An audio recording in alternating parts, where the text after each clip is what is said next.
இவர் தான் இந்த படத்தோட ஹீரோ ராம் சத்யநாராயணன். இவர் ஹைதராபாத்தில் ஒரு சின்ன ஒயின் ஃபேக்டரி வச்சு நடத்திட்டு அந்த ஃபேக்டரி இடத்துல கொண்டு போக அனார்கலின்னு ஒரு புது ப்ராடக்ட் தயார் பண்ணுறாரு. தயார் பண்ண அந்த ப்ராடக்ட்டை ஸ்பெயின் நாட்டோட மிகப்பெரிய கம்பெனியான யுனைடெட் ஸ்பிரிட்ஸ் எனும் நிறுவனத்தோட கொலாபரேட் பண்ண அவங்களுக்கு அந்த ப்ராடக்ட்டோட சாம்பிள் அனுப்பிச்சு வைக்கிறாரு.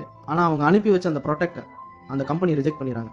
ஹீரோவும் என்னடா இது, நான் இவ்வளோ உழைப்பை போட்டு தயார் பண்ண இந்த ஒயினை ரிஜெக்ட் பண்ணிட்டாங்களே அப்படின்ட்டு அவரோட பிஏலின்னு அவ கூப்பிட்டு ஸ்பெயின் நாட்டுக்கு போகிறார். அங்கே அந்த நிறுவனத்தோட எம்டி மனசா ஷெட்டியை ஒரு பீச்சில் பார்த்து அவளை பேசலான்னு போகும்போது குறுக்க மானசாவோட பிஏ விந்தா வந்து அவங்கள பார்க்க விடாமல் தடுத்துடுறான். விந்தா தான் மானசாவோட கம்பெனிக்கு வர எல்லா ப்ராடக்ட்டையும் பார்ப்பான்றதை தெரிஞ்சுக்கிட்டு ராம் விந்தாட்ட பேச லீலாவை அனுப்புகிறான்.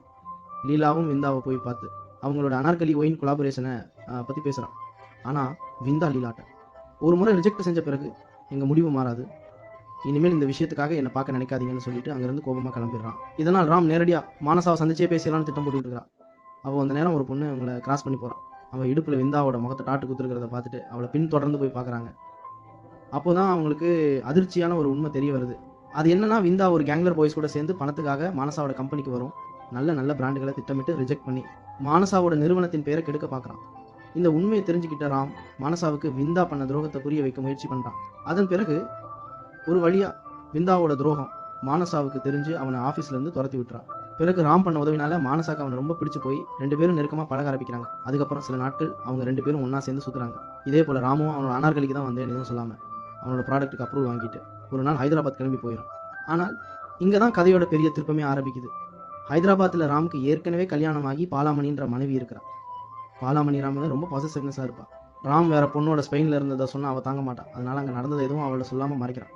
ஆனால் கொஞ்ச நாள் கழித்து மானசா அவனை பார்க்க ஹைதராபாத் வந்துடுறான். என்ன பண்ணுறது ஏது பண்ணுறதுன்னு தெரியாத ராம் 2 பேர்த்தையும் அங்கிட்டு இங்கிட்டுமா போய் சமாளிக்கிறான். பிறகு ஒரு கட்டத்துக்கு மேலே அவனால் சமாளிக்க முடியாமல் 2 பேர்த்தையும் உண்மையை சொல்லிடு. அதை கேட்ட அவங்க 2 பேரும் ரொம்ப ஷாக் ஆகி அவனை மாறி மாறி திட்டுறாங்க. ஸ்பெயினா இல்லை பெயினான்னு கேள்வி கேட்டு அவனை மன்னிக்க மறுக்கிறாங்க. பிறகு அவே ஒரு பிளான் பண்ணி ஒரு ஆக்சிடென்ட் ஏற்படுத்தி ஹாஸ்பிட்டலில் வச்சு அவங்கள சமாதானப்படுத்த பார்க்குறான். இறுதியில் அவங்களும் ராமை பற்றி புரிஞ்சுக்கிட்டு அங்கேருந்து கிளம்புறாங்க. ராமுவும் தனது தவறை முழுசாக ஒத்துக்கிட்டு படத்தோட முடிவில் ஒரு முக்கியமான விஷயத்த ஆடியன்ஸுக்கு சொல்கிறான். அது என்னன்னா, ஒவ்வொரு மனிதனுக்குள்ளேயும் 2 குரல்கள் கேட்கும். ஒன்று, இது தவறு, இதை செய்யாத என்ன சொல்லு. மற்றொரு குரல், இருக்கிறது ஒரே ஒரு வாழ்க்கை தான், அதை அனுபவித்து விடு என்று தூண்டும். அந்த 2வது குரலை கேட்டால் வாழ்க்கை எவ்வளவு சிக்கலாக மாறும் என்பதுதான் இந்த படம் உங்களுக்கு சொல்லும். எப்போதும் நம்ம உண்மையான மனசு சொல்கிறது தான் நம்ம கேட்கும்னு சொல்லி இதோட இந்த படத்தை முடிகிறேன்.